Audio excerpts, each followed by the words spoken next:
Hi viewers, welcome to Vanaja నాగండి. ఈరోజు కరివేపాకు కారం పొడి ఎలా చేసుకోవాలో చూద్దాము. దానికని చూడండి, కరివేపాకునంతా కూడాను నేను కడిగి బాగా ఆరబెట్టుకున్నానండి. చూడండి, బాగా ఆరిపోవాలి, కొంచెం కూడా లేకుండా ఉండాలండి. చేత్తో చూస్తారు కదా మీరు, ఇలా చేత్తో మనం పట్టుకుంటే తెలిసిపోతుంది మనకు తడి లేకుండా ఉండడము. సో అలా మనము బాగా ఆరబెట్టుకోవాలి. తడి ఉంటే మనకు సరిగ్గా పొడి రాదండి. తర్వాత ఆ పొడి కూడాను తొందరగా మనకు బూజు వచ్చేస్తుంది. కాబట్టి తడి లేకుండా క్లీన్గా మనం దీన్ని ఆరబెట్టుకుని తర్వాత మనము వేయించుకోవాలి. అది ఎలా వేయించుకోవాలో చూపిస్తాను మీకు. కొద్దిగా కూడా తడి లేదు, చూడండి, మీకు కనపడతా ఉంది కదా ఆకు.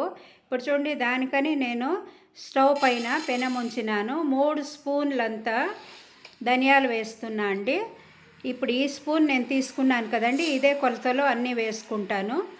3 స్పూన్లు ధనియాలు వేసాను. ఇప్పుడు ఇది ఊరికే కొద్దిగా అలా వెచ్చ చేసుకుని తర్వాత వేరే వస్తువులు వేసుకుందామండి. జీలకర్ర 1 స్పూన్ వేసాను, చూడండి కనపడతా ఉంది కదా జీలకర్ర.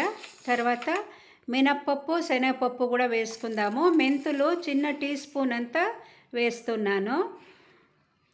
ఇవి అలా కదుపుకొని మనం ఇప్పుడు మినప్పప్పు 2 స్పూన్లు, చూడండి 2వ స్పూన్ వేస్తున్నాను. శనగపప్పు కూడా 2 స్పూన్లు వేసుకుందాము. 2వ స్పూను వేసాను. ఇప్పుడు వీటిని అలా కలపాలండి బాగా. అంటే సిమ్లో పెట్టుకుని వేయించుకోవాలి. మనం ఎక్కువ వేడిగా పెట్టుకున్నామంటే, మంట ఎక్కువ పెట్టుకున్నామంటే మాడితే బాగుండదండి. అందుకని మంట తక్కువ పెట్టుకుని మనం వీటిని అంతా కూడా వేయించుకోవాలి. ఇప్పుడు వీటితో పాటు మనము మిరపకాయలు కూడా వేసుకుందామండి. తగినంత కారం వేసుకోవచ్చండి, మనకి ఎలా కావాలో అలా వేసుకోవచ్చు. నేను బాగా 25-30 కాయలన్నీ తీసుకున్నానండి. వీటిని ఇలా వేస్తున్నాను. ఇప్పుడు పైన వేడి లేదు కాబట్టి అలా చేత్తో కదుపుతున్నాను. మనము ఆ గరిటెతోనే కలుపుకుందాము, ఎందుకంటే కింద పప్పు అన్నీ కూడా వేడైపోతే ఇది మనకు చేతులు తగులుతాయి కదా, అందుకని ఇలా బాగా వేయించుకుందామండి. మీకు కాబడితే చుక్క నూనె వేసుకోవచ్చండి, లేకపోయినా కూడా పర్వాలేదు. డ్రై రోస్టే చేసుకున్నా కూడా ఇది బాగుంటుంది. ఇప్పుడు చూడండి, ఇది వేగిపోయింది.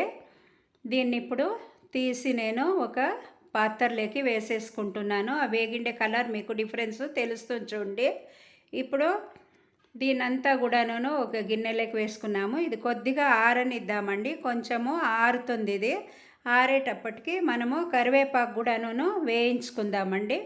కొద్దిగా నూనె వేసి వేయించుకోవచ్చు, నూనె లేకుండా కూడా వేయించుకోవచ్చు.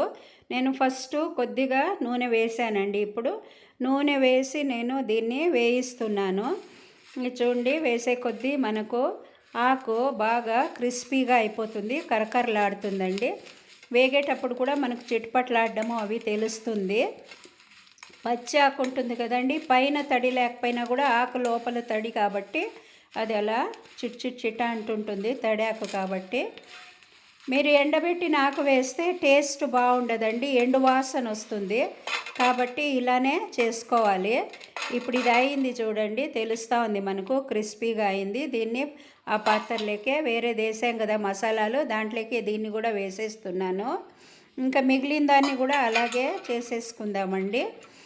మిగిలిందంతా వేయించి చూడండి, దీన్ని కూడా వేయించుకున్నాను. ఇదిగో చేత్తో అలా అంటేనే క్రిస్పీగా మనకు తెలుస్తుంది కదండి.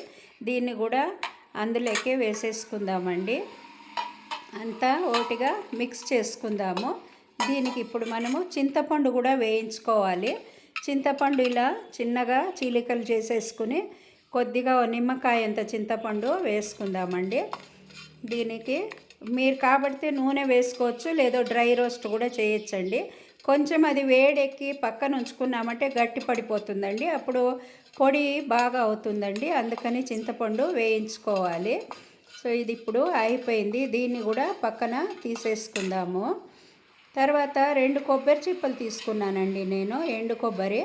దీన్ని కూడా తురుముకోవాలి. మీరు కాబడితే ఇలా పెద్ద దీంతో తురుముకోవచ్చు, లేకపోతే సన్నగా పల్చగా తరిగి కూడా మిక్సీలోకి వేసుకోవచ్చండి. నేను కొంచెం తురిమినాను, కొంచెము అలాగే వేసేస్తున్నా అండి పీసులు చేసి. ఉప్పు కూడా వేసేసాను నేను. కొంచెము తగినంత ఉప్పు అండి, నేను 2 స్పూన్లు ఉప్పు వేసుకున్నాను. ఆ కారము చింతపండు అన్నీ వేసింటాం కదండి, దానికి తగినంత ఉప్పు వేసామంటే మనము ఇది బాగుంటుందండి ఫ్లేవరు. ఇది ఆరోగ్యానికి చాలా మంచిది. జుట్టు కూడా బాగా పెరుగుతుందండి రోజు తిన్నామంటే. పైన కడుపుండా అరుస్తుంది అంటారు, బాలింతలకు కూడా పెట్టచ్చండి దీన్ని. ఇది కొద్దిగా వేసి పొడి నెయ్యి వేసుకుని అన్నాన్ని కలుపుకుని తిన్నామంటే చాలా రుచికరంగా ఉంటుంది. ఇడ్లీ పొడిలాగా కూడా దీన్ని వాడుకోవచ్చు. చూడండి ఎంత క్రిస్పీగా అయింది ఇది. దీన్ని ఇప్పుడు మనము మిక్సీ జార్లోకి కొంచెం కొంచెం వేసుకుని మిక్సీ పట్టుకుందామండి. ఇప్పుడు దీన్ని మిక్సీ జార్లోకి వేసేస్తున్నాను నేను. అంతా మిక్స్ చేసి వేసుకోవాలండి మనము, ఒట్టి ఆకే కాకుండా. మనం పప్పులు అన్నీ వేసుకున్నాం కదా, అది చింతపండు అన్నీ కలిసేటట్టు మనము మిక్సీలోకి వేసుకోవాలి. మీరు నింప వేసినా కానీ అది కాసేపు మనం మిక్సీ వేసేటప్పటికి సగానికే వస్తుందండి, ఎందుకంటే ఆకు అంతా పొడి అయిపోతుంది కదా, అందుకలా అవుతుందన్నమాట. ఇప్పుడు చూడండి దీన్ని నింప వేసేసాను నేను. దీన్ని ఇప్పుడు మూత ఉంచి మనము మిక్సీ చేసుకుందామండి. చూడండి తెలుస్తూ ఉంది, అసలు ఇది వేగి అంతా అయినందుకు భలే వాసన ఉందండి, గమ్మని వాసన వస్తుంటుంది. దీనికి కొద్దిగా ఇంగు కూడా కలుపుకున్నామంటే చాలు మనము. ఇప్పుడు లాక్ చేసేస్తున్నాను నేను జార్ను. దీన్ని మిక్సీ చేసేసుకుని ఆ మిక్సీ చేసిన పొడి చూడండి ఇక్కడ కనపడుతూ ఉంది మీకు. దీన్ని కూడాను ఒక పాత్రలోకి వేసేసుకుందాము. చూడండి ఇలా అయిపోయింది. ఇది ఇప్పుడు చాలా నున్నగా అయింది. ఇది మాది హై వోల్టేజ్ ఇదండి, 1000 వోల్ట్స్ వస్తుంది కదండి అది మిక్సీ, కాబట్టి చాలా తొందరగా కూడా అయిపోతుందండి ఇది.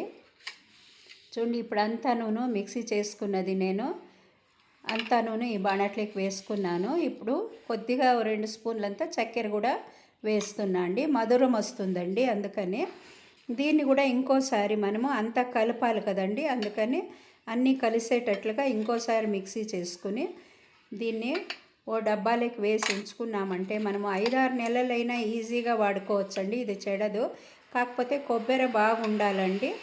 మీకు కొబ్బరి ఏమైనా అంతకు అనుమానం వస్తే కొద్దిగా వేయించి కూడా చేయొచ్చు. నేను ఇప్పుడు రెండోసారి వేసేసాను. దీన్ని మరి పాత్రలోకి వేసుకుంటున్నాను.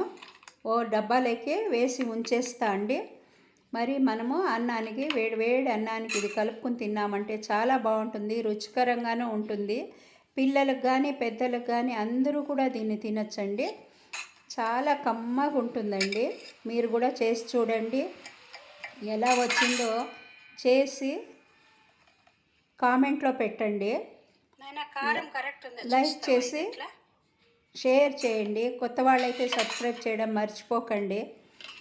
ఖండితంగా నా ఛానల్ని ఆదరిస్తారని నేను ఆశపడుతున్నానండి. ఇప్పుడు చూడండి దీన్ని అంతా కూడా నేను డబ్బాలోకి తీసి వేసేస్తున్నాను.